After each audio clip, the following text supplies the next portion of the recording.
하나님 말씀은 마태복음 6장 19절부터 24절 말씀입니다. 한 절씩 교독하겠습니다. 마태복음 6장 19절 말씀 제가 먼저 공독합니다. 너희를 위하여 보물을 땅에 쌓아두지 말라. 거기는 종과 동록이 해하며 도둑이 구멍을 뚫고 도둑질하느니라. 오직 너희를 위하여 보물을 하늘에 쌓아두라. 거기는 좀이나 동록이 해하지 못하며 도둑이 구멍을 뚫지도 못하고 도둑질도 못하느니라. 내 보물 있는 그곳에는 내 마음도 있느니라. 눈은 몸의 등불이니 그러므로 네 눈이 성하면 온 몸이 밝을 것이요 눈이 나쁘면 온몸이 어두울 것이니 그러므로 내게 있는 빛이 어두우면 그 어둠이 얼마나 더하겠느냐. 한 사람이 두 주인을 섬기지 못할 것이니 혹 이를 미워하고 저를 사랑하거나 혹 이를 중히 여기고 저를 경히 여김이라. 너희가 하나님과 재물을 겸하여 섬기지 못하느니라. 아멘. 오늘은 참된 보화와 헛된 땅의 것이라는 제목으로 말씀을 전하겠습니다. 요즘은 인터넷 쇼핑이나 홈쇼핑이 대중화되었습니다. 그래서 다들 새로운 물건을 사고 받을 때의 그 기쁨을 우리가 알고 있습니다. 갖고 싶은 물건을 산 후에는 택배가 올 때까지 계속 기다립니다. 그러면서 택배가 도착해서 그 물건을 열어보는 순간 우리는 설레임으로 가득 차 있습니다. 이것이 물건이 주는 힘이에요. 물건이 가진 힘입니다. 오늘날은 새로 나온 이 신제품이나 한정판을 사기 위해 밤을 새워 줄을 서는 사람들을 쉽게 볼 수 있습니다. 뉴스에도 나와요. 사람들은 이 신제품이나 한정판에 대한 관심이 엄청 큽니다. 이런 것을 보면 물건에 대한 가진 애착이 얼마나 큰지 우리가 알 수 있습니다. 하지만 새 물건을 사서 받았을 때의 기쁨에 대해서 보면 그 감흥이 얼마나 갑니까? 유명한 영국 속담이 있습니다. 제가 읽어드리겠습니다. 들어보세요. 이발을 하면 하루가 행복하고 결혼을 하면 일주일이 행복하고 말을 사면, 여기서 말은 자동차로, 오늘날 자동차로 비교될 수 있습니다. 말을 사면 한 달이 행복하고 집을 사면 1년이 행복하다. 이런 영국 속담이 있습니다. 여러분은 물건을 택배로 받았을 때 얼마나 오랫동안 행복을 느끼나요? 갖고 싶은 물건이 올 때까지 기다리다가 정작 물건이 와서 박스를 딱 뜯어보고 그리고 입어보고 신어보고 내 것을 만들고 난 후에 그 기분이 지나면 사실 아무것도 아니라는 걸 우리가 알 수 있습니다. 물건에 대한 애착은 맹렬하지만 실제 소유하고 난 후에는 그 욕망이 아무것도 아니라는 것을 우리가 알게 되는 거예요. 하지만 대부분의 사람들은 이 물거품처럼 꺼져버리는 이 욕망을 또 다른 물건을 사는 것으로 채우려고 합니다. 모든 인간은 똑같아요. 저도 마찬가지예요.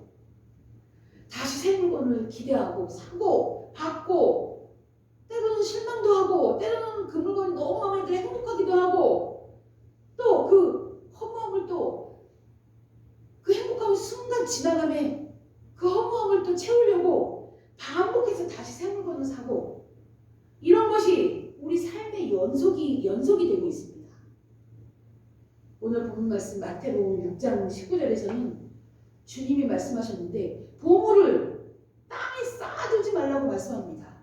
나에게 필요한 것, 내가 너무 갖고 싶은 이런 모든 것들이 다 보물이에요. 이 말씀은 재물에 대한 하나님의 가르침을 지박해서 한마디로 보여주고 있는 것입니다. 우리는 물질적인 것에 너무 집착을 하고 애착을 갖고 있는데 예수님은 우리에게 말씀하세요. 보물을 땅에 쌓아두지 마. 이렇게 말씀하십니다. 그러고 나서 땅에 쌓아둔 보물에는 종과 동록이 해하며 도둑이 구멍을 뚫고 도둑질한다고 말씀하십니다. 여기서 종은 우리가 너무 잘 아는 종벌레, 벌레를 말합니다.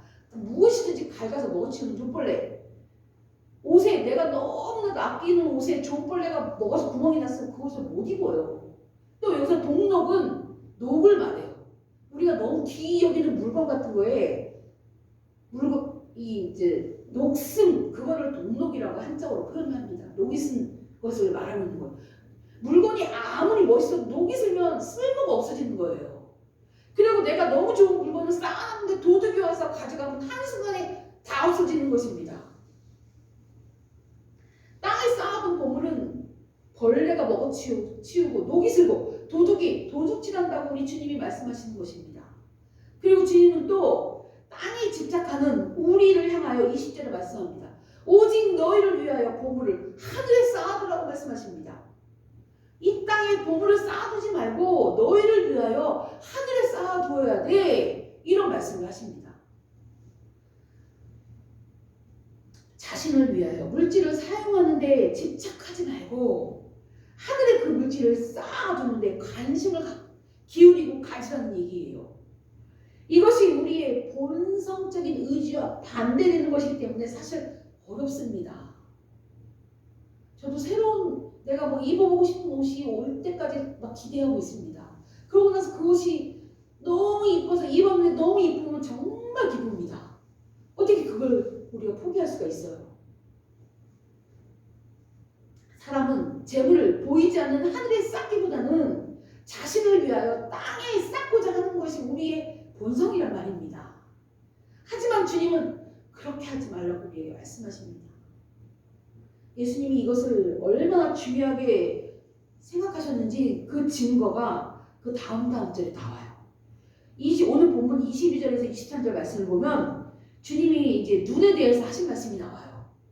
재물에 대해 말씀하시다 갑자기 눈은 몸의 등불이야 이런 얘기를 하세요. 재물에 대한 이야기를 하다가 눈에 대해서 이야기를 하신단 말이에요. 이 말씀은 재물에 관한 이 내용이 마치 우리 몸에서 이 눈이 하는 기능과 같은 정도로 눈이 얼마나 중요합니까? 우리 길을 밝혀주고 있어요. 이렇게 눈이 하는 중요한 그 기능에 비교를 해서 비유를 말씀하신 거예요.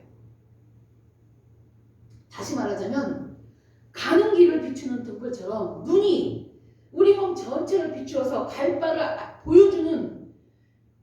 보여주듯이 재물은 우리 인생이 어떻게 살아가는지를 비추는 가장 중요한 창이 되기 때문에 이런 비유를 우리에게 하신 거예요. 사람이 재물을 어디에 사용하는지가 몸에서 눈처럼 중요하다는 것을 말씀하고 있는 것입니다. 사람은 재물을 땅에 혹은 하늘에 쌓아두면서 바로 그 사람의 본질을 보여주고 있는 것이에요. 주님은 이 점을 아주 중요하게 생각하시면서 눈의 비유를 하신 것입니다. 그래서 21절에 말씀하십니다. 보물이 있는 곳에 네 마음도 있어. 이런 말씀을 하신 거예요. 육을 입고 있는 우리는 끊임없이 물질을 자신을 위해서 사용하고자 하는 그 욕망이 있어요. 즉 자신의 창고에 내 안에 내 몸에 내 창고 안에 쌓아두고자 하는 욕망을 갖고 있습니다. 누구나 다 똑같습니다.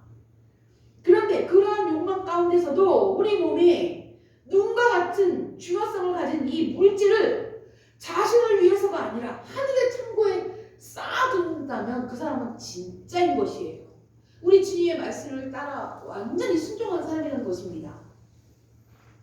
그렇기 때문에 적어도 우리가 신자라면 우리의 삶이 재물에 의해 좌지우지 되는 삶을 살아서는 안 된다는 것을 우리가 분명히 알 수 있습니다.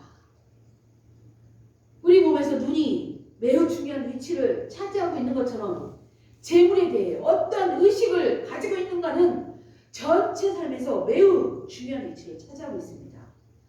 그래서 24절에는 이 재물을 하나님 섬기는 것을 또 비유하십니다. 우리 주님이 눈에 비유해서 이 재물을 사용하는 것이 그렇게 중요해. 그러면서 또 이 재물을 하나님 섬기는 것과 또 비유를 하십니다. 재물을 어느 위치에 두느냐의 문제가 마치 신을 섬기는 것과 같다고 말씀하시는 것입니다. 주님은 24절에 한 사람이 두 주인을 섬기지 못한다 이렇게 말씀하십니다. 여기서 두 주인은 한편은 하나님이고 한편은 재물인 것이에요. 그러므로 우리는 재물에 대한 우리의 관점을 마치 신을 섬기는 것처럼 인식을 해야 되는 것이에요. 성경에서 그 정도로 무게를 두어 가르치고 있기 때문에 그렇습니다. 이렇게 재물이 아주 중요한, 재물을 어떻게 하느냐가 아주 중요한 것입니다. 눈에 비유하시고 하나님이야 재물이야 선택하는 그 정도의 가치를 두고 있는 것이에요. 내가 재물을 어디에 어떻게 쓰느냐의 문제는 단순히 나의 생활 양식의 문제가 아닙니다. 만약 내가 재물을 나를 위해 쌓는 데만 거기에만 온 관심을 갖고 있는 사람이라면 나는 하나님 대신 재물이 나의 신이 되는 것이에요. 우리는 재물이 우리의 신이 되게 해서는 안 됩니다. 재물을 땅에 쌓아두어서는 안 된다는 것이 바로 이런 뜻인 것입니다. 성도 여러분, 재물이 여러분들의 신이 되게 하지 않는 여러분이 되기를 기도합니다. 그러면 주님이 말씀하신 하늘에 쌓는 것이 무엇인지를 이제 알아보려고 합니다. 하늘에 쌓는 것이 무엇일까요? 대부분의 한국교회 성도들은 하늘의 보물을 쌓아두는 것을 교회에 바치는 것으로 이해를 하고 있습니다. 결국 재물을 자신을 위해 쌓지 말고 헌금하는 것이라는 뜻이 되는 거예요. 그러나 보물을 하늘에 쌓아두라는 이 말씀은 사실 형제, 이웃사람과 연결되어 있는 말씀입니다. 자기를 위해 재물을 쌓아두었으나 이 벌레가 먹었다는 이 마태복음의 이 말씀과 똑같은 내용이 성경의 다른 곳 구약 성경에 나와 있습니다. 바로 만나가 내렸을 때의 상황이에요. 만나가 내렸을 때의 상황. 만나가 하늘로부터 내렸을 때 이스라엘 백성들은 자기의 필요한 만큼의 양만 거두라는 명령을 받았어요. 그래서 새벽에 들여나가 만나를 거뒀는데 어떤 사람은 욕심 있는 사람은 엄청 많이 거두었어요. 소식한 사람은 조금 거두었겠죠. 모세는 백성에게 양식을 모아두지 말고 먹을 만치 양만 가져오라고 얘기했어요. 그리고 너희들 먹을 만치만 갖고 왔는데 많이 갖고 오면 그거 나중에 벌레가 생겨서 못 먹어. 이런 얘기를 했어요. 그러면서 네 먹을 만치만 갖고 와. 배부를 만치만 들고 와. 이랬는데 이 말을 믿지 않고 자신을 위해 양식을 쌓은 사람이 생겼습니다.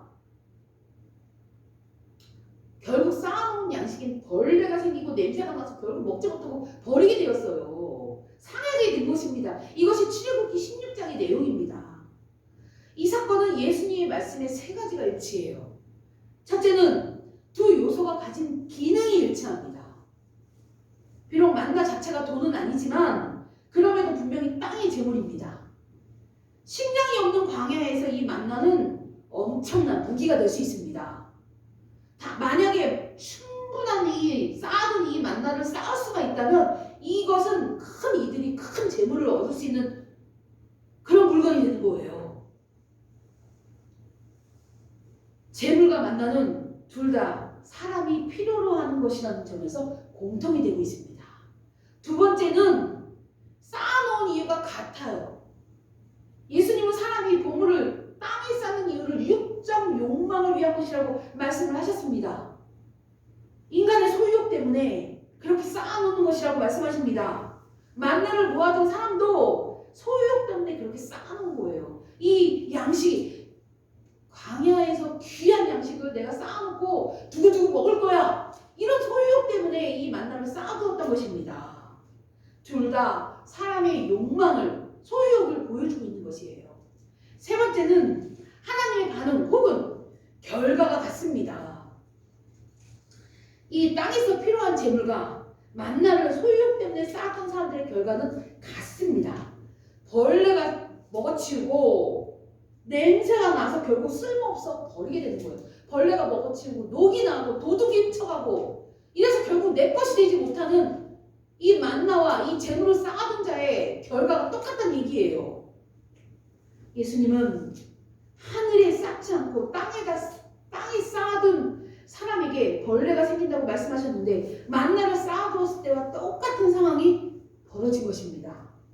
땅에 쌓지 않고 하늘에 쌓는 것은 만나의 경우로 생각해보면 이웃과 나누는 것이에요.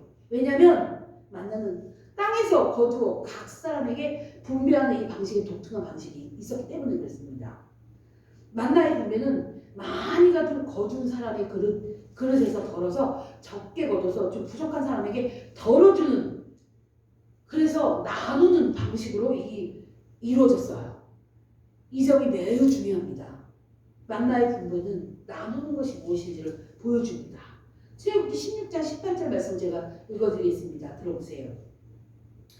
오멜로 되어 본즉 많이 거둔 자도 남는 것이 없고 적게 거둔 자도 부족함이 없이 각 사람은 먹을 만큼만 거두었더라. 이런 말씀이 있습니다. 출애굽기. 많이 가져온 자든 적게 가져온 자든 모두 한 오멜씩 비슷한 양을 받았기 때문에 많이 거둔 자는 그 많은 것에서 덜어서 적게 거둔 사람에게 나눠주는 이 방식을 택했던 것이에요. 그래서 적게 거둔 자도 채워졌었습니다. 이것이 만나의 분배 방식, 독특한 분배 방식이었습니다. 이것이 만나 분배의 기본 원칙이었어요. 그러므로 우리 주님이 보물을 하늘에 쌓는 것을 말씀하셨을 때 이 말씀은 교회에 헌금하는 것보다는 이웃들을, 형제들을 돕는 것을 가리키는 말씀인 거예요. 그리고 우리 예수님이 하신 말씀이 있죠. 유명한 말씀. 가난한 자에게 행한 것이 내게 한 것이야.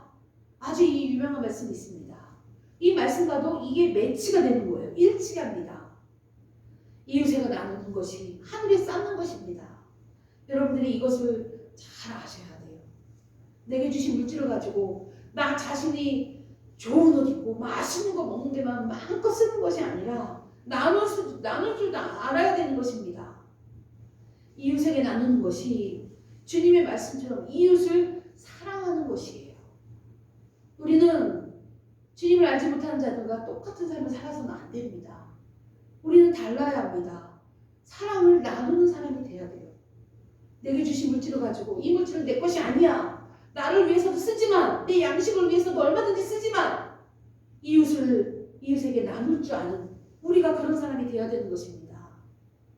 우리는 우리가 가진 물질을 들여서 가난한 이웃들을 돕기 위해 애써야 하는 것이 성도의 삶의 모습인 것입니다. 성도 여러분, 내게 주신 물질을 가지고 이웃에게 나누는 여러분이 되기를 기도합니다. 그리고 하나님이 주신 이 물질을 하늘에 쌓는 여러분이 되기를 기도합니다.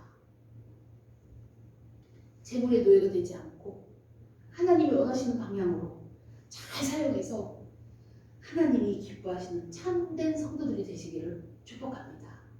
기도하겠습니다. 아버지 하나님, 오늘은 우리 주님의 말씀에 따라 우리가 주님이 주신 이 재물을 가지고 어떻게 사용해야 되는지 알게 하여 주셔서 감사를 드립니다. 땅에 쌓지 않고 하늘에 쌓는 하나님의 귀한 자녀들이 되게 하여 주시옵소서. 아버지 하나님, 이 하늘에 쌓는 것이 이웃을 돕는다는 것이 이웃에게 나눈다는 것을 알게 하시니 더욱더 감사합니다. 내게 주신 이 물질을 가지고 나를 위해서도 사용하지만 이것을 가난한 이웃에게 나눌 줄도 아는 하나님의 귀한 자녀들이 되게 하여 주시옵소서. 감사드리며 하나님이 기뻐하시는 삶을 살기 원하며 우리 주 예수 그리스도의 이름으로 기도드립니다. 아멘. 찬송가 292장 찬양 부르시면서 준비하신 예물 우리 공건의 형제 봉헌하시겠습니다. 292장입니다.